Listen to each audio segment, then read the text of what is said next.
Alors, salutations à vous tous, frères et sœurs en Jésus-Christ. Je suis heureux d'être de retour avec vous aujourd'hui pour une autre exhortation dans la parole de Dieu. Alors, l'exhortation d'aujourd'hui va toucher la prière. Donc, lorsqu'on scrute à fond ou on médite la parole de Dieu, on se rend bien compte que la parole joue un rôle important ou prépondérant, essentiel à plusieurs niveaux, et c'est ce que nous allons essayer de regarder un petit peu plus en détail dans les minutes qui vont suivre. On a plusieurs incitatifs dans la parole de Dieu qui nous demandent de s'exercer ou à prier continuellement. Et on a cette première exhortation dans Colossiens. Tournez avec moi dans Colossiens 4, le verset 2.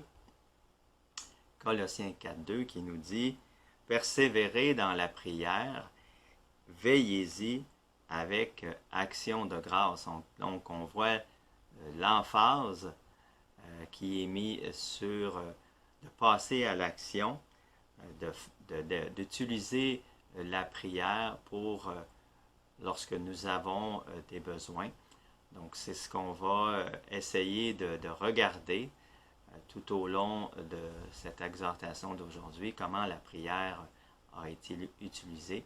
Mais si vous le voulez bien, on va plutôt commencer en prière. On va prier notre Dieu. Alors, Père éternel, merci encore une fois pour ce temps béni que nous allons passer ensemble. Seigneur, on te prie que tu continues de nous faire grandir.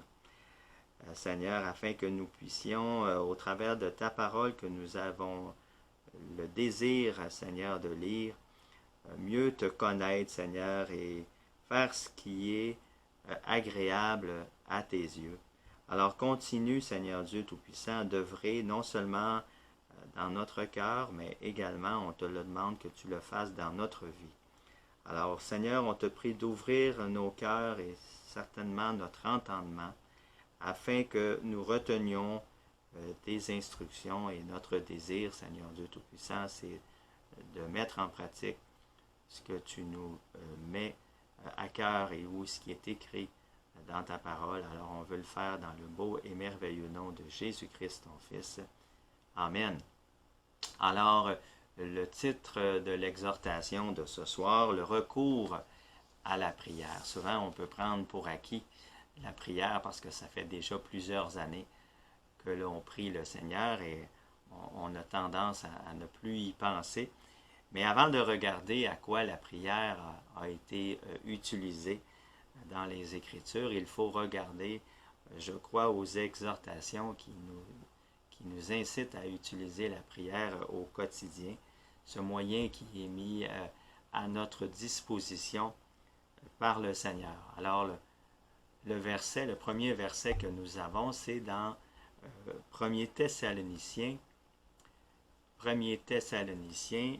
chapitre 5, et le verset 17. Il est écrit « Priez sans cesse ». Priez sans cesse, tout simplement. Le Seigneur avait enseigné cela à ses disciples en leur disant qu'il faut toujours prier, et ne point se relâcher.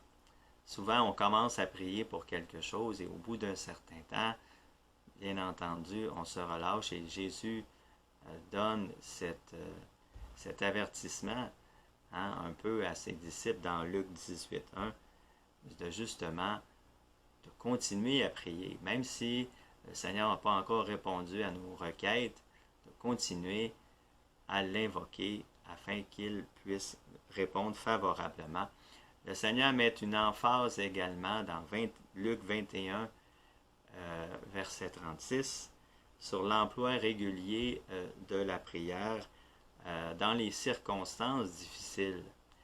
Et on sait très bien que dans ces temps de la fin, les circonstances, autant les disciples également, ont eu des temps difficiles et c'était important, non seulement pour eux, mais aussi pour nous, de prier notre Dieu. Jésus en donne la raison.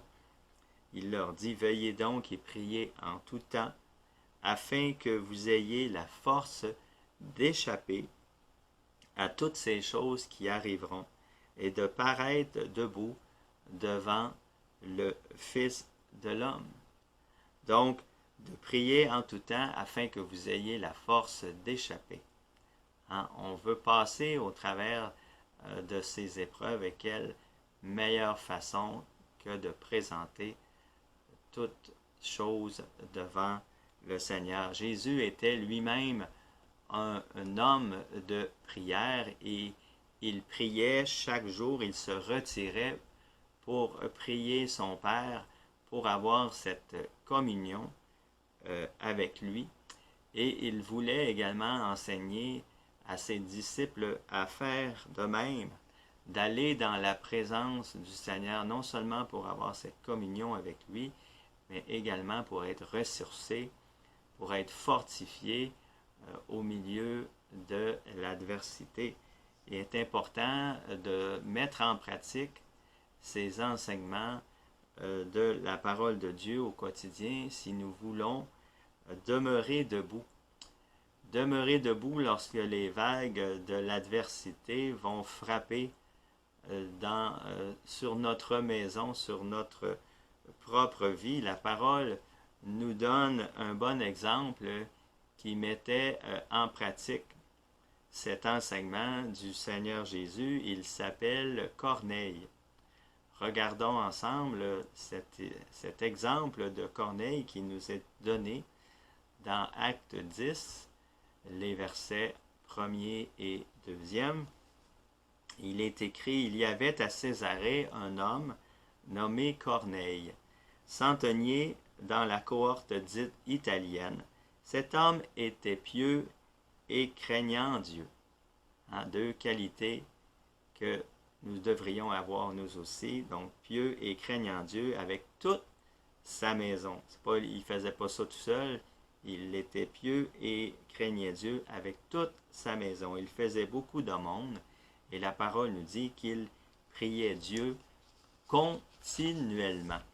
Et certainement que Corneille mettait en pratique ce qu'enseigne la parole de Dieu dans Éphésiens 6, le verset 18, qui nous demande justement de prier Dieu continuellement. Il est dit, faites en tout temps par l'Esprit toutes sortes de prières et de supplications. La prière devrait être, frères et sœurs, un mode de vie ou quelque chose qu'on ne peut se passer à tous les jours ou à chaque instant de nos vies. Deuxième chose, c'est que cette prière-là devrait être accomplie par l'Esprit que le Seigneur a mis en nous. Elle doit être inspirée, elle doit être dirigée par le Saint-Esprit afin, bien entendu, de correspondre à la volonté de Dieu. C'est l'apôtre Paul qui nous dit dans Romains 8, 26, de même aussi l'Esprit nous aide. L'Esprit, frères et sœurs, vient à notre secours lorsqu'on est totalement dépourvu, qu'on ne sait pas quoi demander au Seigneur. La parole nous dit, car nous ne savons pas ce qu'il convient de demander dans nos prières, mais l'Esprit du Seigneur intercède par des soupirs inexprimables. Donc, combien c'est important de prier par l'Esprit de Dieu et on ne veut certainement pas que ce soit de vaines paroles qui sortent de notre bouche lorsque nous prions. Et c'est comme Jésus l'avait dit à ses disciples dans Matthieu 6 au verset 7. En priant, ne multipliez pas de vaines paroles comme les païens, qui s'imaginent qu'à force de paroles, ils seront exaucés. Donc, ce n'est pas le nombre de paroles, ce n'est pas la quantité de paroles qu'on dit, c'est vraiment, lorsqu'on prie par l'Esprit, on prie en fonction de la volonté de Dieu. Et il faut savoir qu'on n'est pas limité dans le choix de la prière qu'on peut présenter au Seigneur. Il y a différents types de prières qui sont, par exemple, l'intercession, la supplication, les actions de grâce, qu'on oublie souvent, trop souvent, de faire avant même, comme première prière au Seigneur, de le remercier pour ce qu'il est, pour ce qu'il a fait pour nous, que ce soit la prière qui est faite seule dans notre chambre ou la prière qui est faite en groupe, la prière qui est publique, ou à l'exemple de Néhémie qui a fait une prière spontanée lorsqu'il s'est présenté devant le roi et le roi lui a demandé « Que veux-tu » Donc, Néhémie n'a pas eu d'autre choix que de faire une prière rapide, comme on pourrait dire, au Seigneur. L'une des caractéristiques essentielles de ceux qui prient, c'est la persévérance dans la prière afin de tenir ferme dans l'affliction. L'apôtre Paul nous dit dans Romains 12, au verset 12, « Réjouissez-vous en espérance. Soyez patients dans l'affliction, persévérez dans la prière. » On voit que malgré toutes les tribulations qui font rage dans notre vie à un moment donné, ça ne sert à rien de paniquer. On est tous aux prises à un moment donné dans nos vies avec plusieurs choses qui arrivent malheureusement en même temps, mais ce n'est pas une raison pour paniquer pour autant. Mieux vaut se réjouir dans le Seigneur. Mieux vaut se réfugier dans le Seigneur et se réjouir du moment où est-ce qu'on sera avec Christ pour l'éternité. C'est là qu'il faut placer notre joie. L'apôtre Paul nous dit dans 2 Corinthiens 4, les versets 16 à 18, « C'est pourquoi nous ne perdons pas courage. » Et frères et sœurs, c'est important pour nous également de ne pas perdre courage au milieu de toutes les circonstances qui nous affligent. Il dit, et lors même que notre homme extérieur se détruit, notre homme intérieur se renouvelle de jour en jour. Au milieu des circonstances, au milieu des afflictions, il y a des changements qui sont en train de s'opérer. Le Seigneur utilise ces choses justement pour nous amener à la ressemblance de notre Sauveur, de son Fils bien-aimé. Donc, il faut voir ces transformations qui sont en train de s'opérer en nous, plutôt que juste voir peut-être la fatigue, le désarroi qui peut nous amener justement à nous éloigner du Seigneur plutôt que de nous rapprocher. Paul ajoute, il continue, car nos légères afflictions. Paul fait une comparaison avec ce qu'il est en train, ou ce ils sont en train de vivre, et la gloire dans laquelle nous serons lorsque nous serons avec le Seigneur. Il nous dit, car nos légères afflictions du moment présent produisent pour nous, au-delà de toute mesure, un poids éternel de gloire. Donc la comparaison, les légères afflictions et un poids éternel de gloire, parce que nous regardons non point aux choses visibles, mais à celles qui sont invisibles. Donc les regards sont importants. Où portons-nous, frères et sœurs, nos regards lorsque nous sommes affligés par différentes tribulations dans nos vies? Où sont nos regards? Est-ce qu'ils sont sur les circonstances ou elles sont sur ce qui nous attend là-haut? Car les choses visibles sont passagères. Ce qui nous arrive présentement, souvent, ça va durer un temps, mais notre présence avec le Seigneur, les invisibles sont éternels. Donc, notre présence avec le Seigneur, ça sera pour l'éternité. On va pouvoir se réjouir pour l'éternité avec notre Dieu. C'est lorsque nous nous tournons vers le Seigneur en prière que tout notre être est en communion avec lui et les choses qui nous entourent, comme on dit, ne valent plus rien ou n'ont plus aucun effet important sur nous. Et ça nous rappelle un peu ce qu'Étienne a vécu lorsqu'il a été persécuté, lorsqu'il a été lapidé par les Juifs, parce qu'il leur avait dit des choses pour les amener à la repentance, mais on sait très bien quel effet ça avait eu sur eux. Ça nous dit dans Acte 7, regardons ensemble, Acte 7, les versets 54 à 56. Acte 7, versets 54 à 56, en entendant ces paroles, les paroles qu'Étienne leur disait, ils étaient furieux dans leur cœur et ils grinçaient des dents contre lui. Mais Étienne, la parole nous dit, rempli du Saint-Esprit, et fixant les regards vers le ciel. Et ça, c'est très important, fixant les regards sur les choses qui paraissent invisibles aux autres, mais Étienne avait fixé non pas les regards sur ce qu'il vivait, les circonstances dans lesquelles il était, mais il voyait, la parole nous dit, la gloire de Dieu et Jésus debout à la droite de Dieu. Il dit, « Voici, je vois les cieux ouverts et le Fils de l'homme debout à la droite de Dieu. » Donc c'est un message pour chacun d'entre nous qu'au travers de ce qu'on peut vivre, c'est important de ne pas avoir les yeux fixés sur les circonstances, mais de les mettre sur notre Dieu, de regarder aux choses d'en haut, Seigneur, qui nous attendent, qui ont été préparées pour nous qui avons cru. Et ça me fait penser un peu à cette expérience magnifique que trois apôtres ont eue lorsqu'ils ont été avec Jésus sur la montagne et qu'ils ont vu, la parole nous dit dans Luc 9, 29, l'aspect du visage de Christ qui a changé et ses vêtements qui sont devenus d'une éclatante blancheur, nous dit la parole.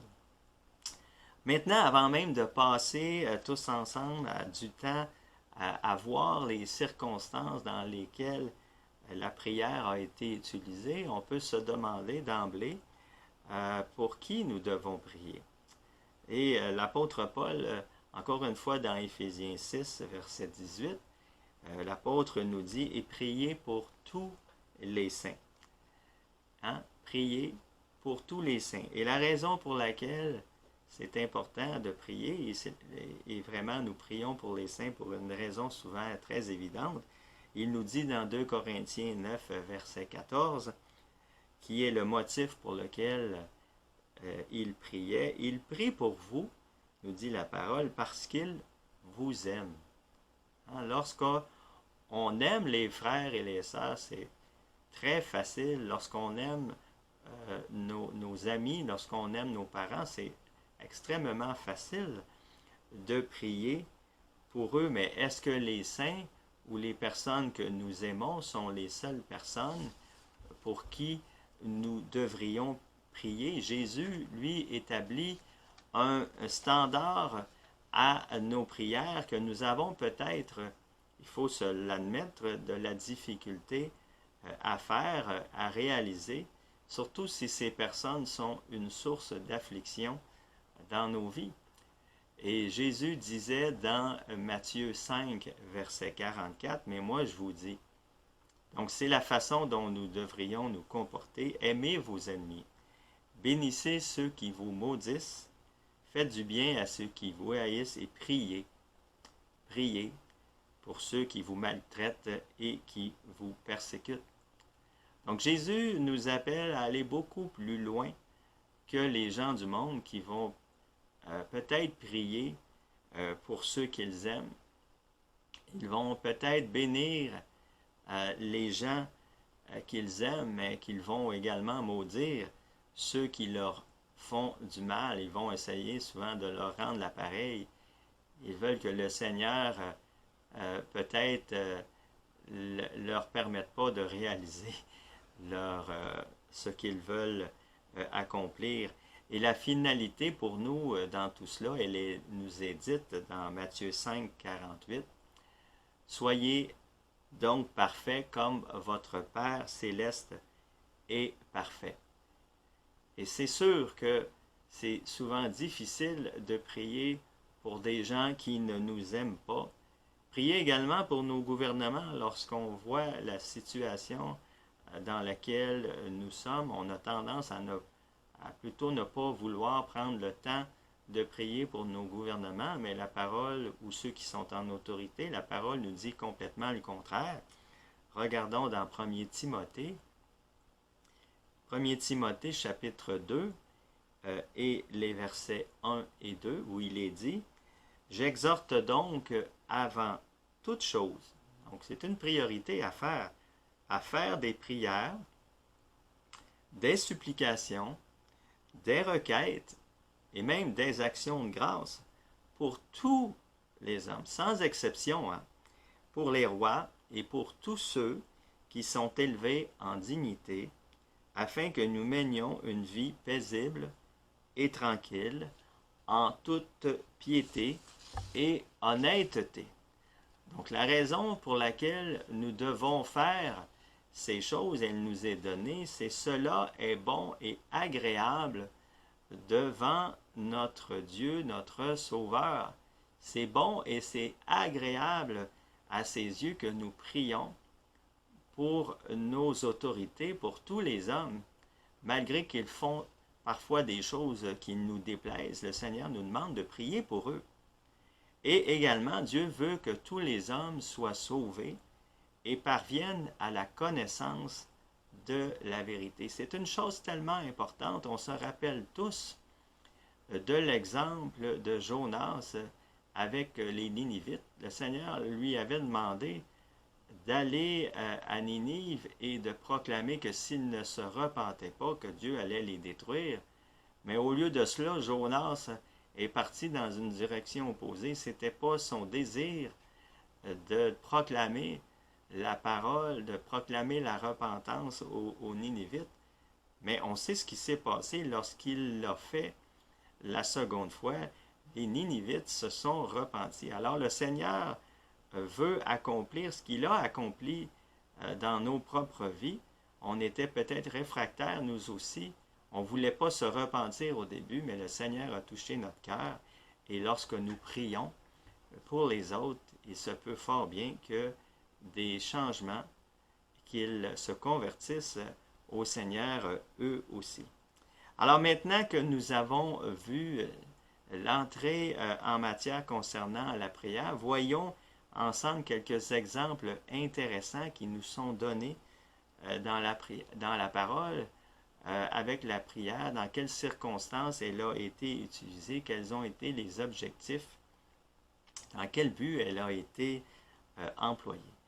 La première chose, c'est bien entendu de rendre grâce au Seigneur. Hein? La forme la plus humble de prière à Dieu, elle a été pour lui rendre grâce, premièrement pour ce qu'il est et deuxièmement pour ce qu'il a, certainement pour ce qu'il fait, ce qu'il accomplit, non seulement pour nous, mais également pour les autres. L'apôtre Paul était sans aucun doute le spécialiste de rendre grâce au Seigneur dans ses prières et ses nombreuses épîtres témoignent de ce fait. On regarde un premier exemple dans 1 Corinthiens. 1 Corinthiens chapitre 1 et le verset 4 qui nous dit « Je rends grâce à mon Dieu de continuelles actions de grâce à votre sujet pour la grâce de Dieu qui vous a été accordée en Jésus-Christ. » On se réjouit lorsque quelqu'un vient à la connaissance de Christ, lorsqu'il se convertit au Seigneur, lorsque le Seigneur opère des choses dans la vie de cette personne-là. Donc, on devrait être reconnaissant envers le Seigneur pour ce qu'il accomplit. Paul ajoute également dans Éphésiens 1, le verset 16, « Je ne cesse de rendre grâce pour vous, faisant mention de vous dans mes prières. » Donc, Paul ne cessait de rendre grâce au Seigneur pour ce qu'il voyait accomplir envers les frères et les sœurs de différentes églises. Il faisait mention continuellement à Dieu de cela dans ses prières. On peut dire que pour l'apôtre Paul, c'était impensable de rendre grâce à quelqu'un d'autre qu'au Seigneur pour tout ce qu'il voyait accomplir chez les frères et les sœurs dans la communauté. Il dit même à un moment donné dans 1 Timothée, chapitre 1 et le verset 17, « Au roi des siècles, immortel, invisible, seul Dieu, soit l'honneur et gloire au siècle des siècles. Amen. Donc c'est important, frères et sœurs, que nous aussi, nous rendions gloire et honneur à notre Seigneur, à notre Sauveur, à notre Dieu, pour tout ce qu'il a accompli en nous. Et merci Seigneur de l'avoir fait. Deuxième finalité de la prière, c'est la louange. Hein, Dieu nous a donné, frères et sœurs, un moyen extraordinaire pour l'adorer et pour lui rendre hommage, peu importe où l'on se trouve, et c'est la louange. C'est au travers des psaumes que nous découvrons les cantiques, les chants que le Seigneur aime entendre. Assurément, il les a même placés dans sa parole pour que nous les utilisions, car il le glorifie, hein, il glorifie son saint nom, et lorsque nous chantons à la gloire de notre Dieu, nous proclamons bien entendu au monde combien Dieu est grand, combien Dieu est bon, combien Dieu est merveilleux, combien Dieu est majestueux, et on pourrait en rajouter encore et encore. Deux exemples qui nous sont donnés dans la parole. Le premier exemple, il est dit dans 1er Chronique, les versets 16, le chapitre 16 plutôt, et le verset 8. Il est écrit « Louez l'Éternel, invoquez son nom, faites connaître parmi les peuples ses hauts faits. » Donc c'est au travers de la louange que nous chantons au Seigneur que souvent les mots que nous utilisons font connaître l'Éternel, ce qu'il est, ce qu'il a fait, ce qu'il a accompli pour l'humanité.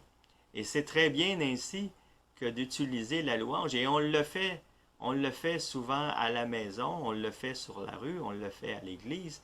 Donc le Seigneur nous a donné le moyen de l'honorer, de lui rendre hommage pour ce qu'il a fait au travers de la louange. Également, le psaume 106, 1, le psaume 106, verset 1, ajoute « Louez l'Éternel, car il est bon, car sa miséricorde dure à toujours. » Donc, louer l'Éternel, et certainement qu'on ne veut pas le faire seulement une fois, on veut le faire plusieurs fois. C'est le but, hein? On a été créé pour le louer, pour l'adorer. Alors, au travers de ces louanges que nous lui apportons, le dimanche matin, lorsque nous sommes dans le sanctuaire, nous nous plaisons à ouvrir nos bouches, à taper des mains, pour rendre toute l'honneur et la gloire à notre Dieu. Alors, merci Seigneur de nous avoir donné ces deux premières choses, ces deux premières choses au travers de la prière. Première chose, de rendre grâce au Seigneur, et deuxième moyen, d'utiliser la louange pour lui rendre grâce. Alors, c'est tout pour cette rencontre. On va continuer probablement d'une rencontre la semaine prochaine, où on va regarder encore à d'autres exemples qui nous sont donnés dans la parole de Dieu, d'utilisation de la prière par tous ceux et celles. Ce n'est pas les exemples qui manquent, il y a plusieurs exemples qui touchent la prière, et c'est bon que nous puissions regarder la finalité qui entoure ces exemples-là de la prière qui a été placée devant le Seigneur pour répondre à des besoins particuliers. Alors, n'oubliez pas qu'on va se rencontrer tous ensemble sur le Zoom. Donc, on va faire ça mercredi soir à 19h. Donc, en attendant, soyez tous bénis, portez-vous bien, et quelle joie, quel plaisir de pouvoir partager la parole de Dieu avec vous tous. Alors, soyez tous bénis. Amen.